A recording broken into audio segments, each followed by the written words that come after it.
John Zink Company designs and manufactures emissions control equipment and clean air combustion equipment. Our primary goal is eliminating waste from the environment so that our customers can operate safe, efficiently, producing the products that they do. My name is Jason Harjo. I'm the design manager for John Zink Company in the Flare product group. So my name is Bert Reelhuis. I'm a manufacturing engineer at John Zink.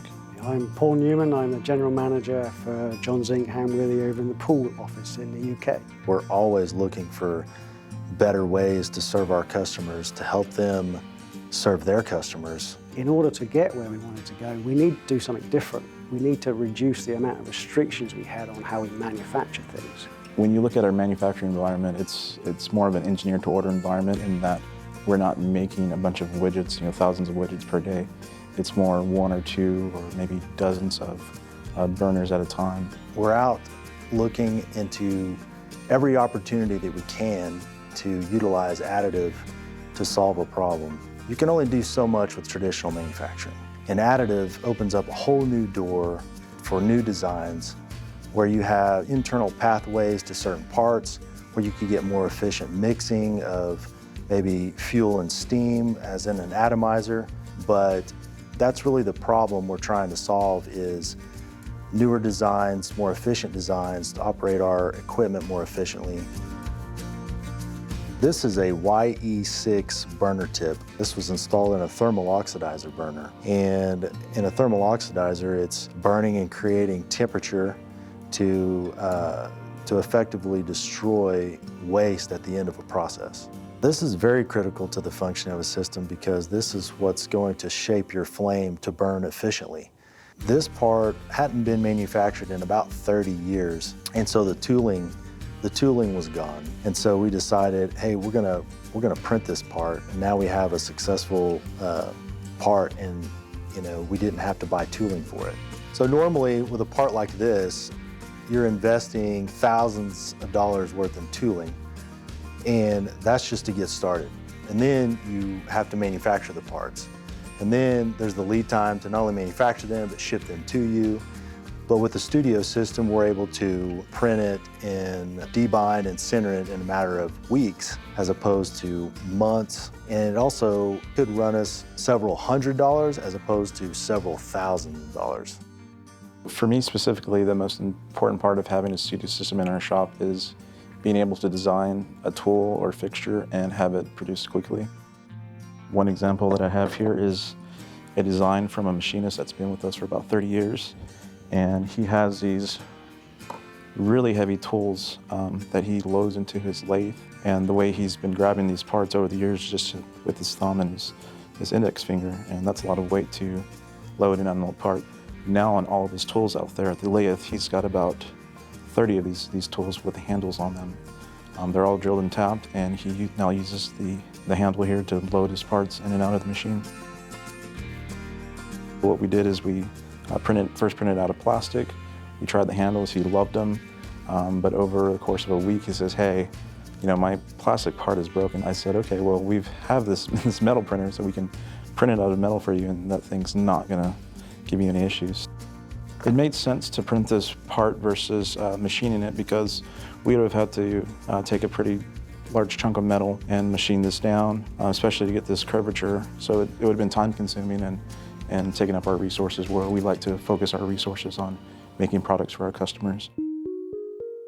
So one of the examples of parts that we're able to implement in our shop is this nozzle. It's used on our laser. Essentially, we were cutting some tube that created a lot of slag and buildup on the inside.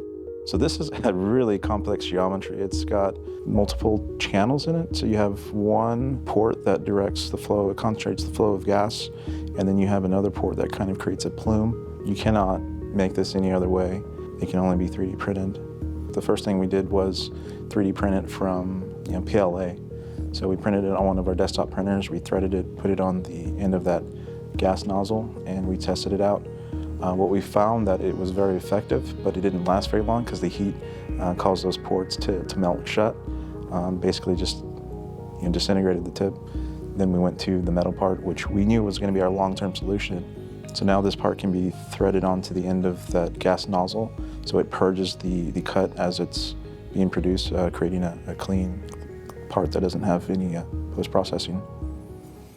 We were always pushed and pushed and pushed to try and reduce the amount of fuel we were burning. So we were looking at how we could improve this. And one of the things that we found out was if we could improve the mixing of fuel and air, we can reduce the amount of fuel we burnt. If we could create some other form of mixing using the atomizer, for example, that would create a lower flow of fuel oil, which is what we were targeting. This is a conventional atomizer. The concept is that you've got steam going into the middle and all around the outside, and there's a mixing port that you end up with an atomized fuel oil. This is made out of a conventional piece of bar stock. The outside is machined to just give us the shape that we need, and the holes are drilled with conventional drilling machines. But you're pretty restricted on what you can do with it. When we knew that we could use additive manufacturing to create metal parts, we were still under the mindset that a round hole is the only hole you can have, because it's just ingrained in us from a design point of view. So the first thing we looked at was how we could get air into the middle.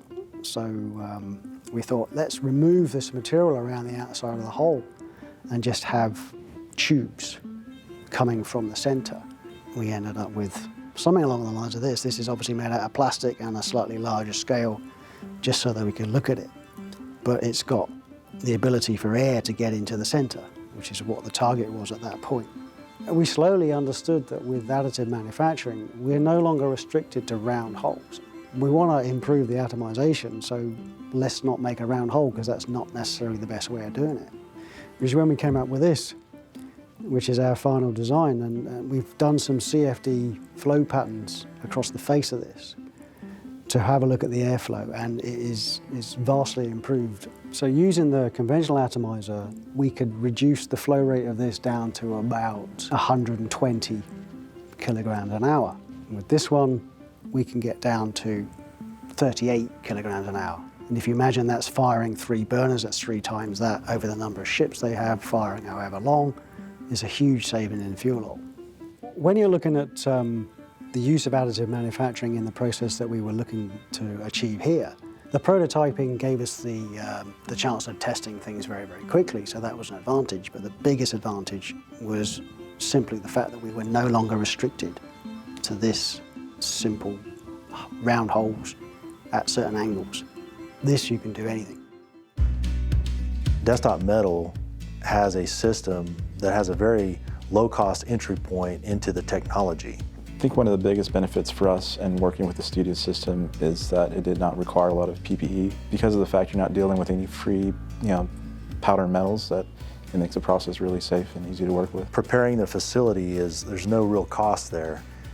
Basically, you plug it in and you can go. In terms of industry applications, it's very, very versatile. You can use it for all sorts of things. There'll be a lot of gains you can get from a design perspective. Companies that feel like metal 3D printing is too far in the future, if additive manufacturing adds value to them whatsoever, and they're not investing in it, then they're already behind.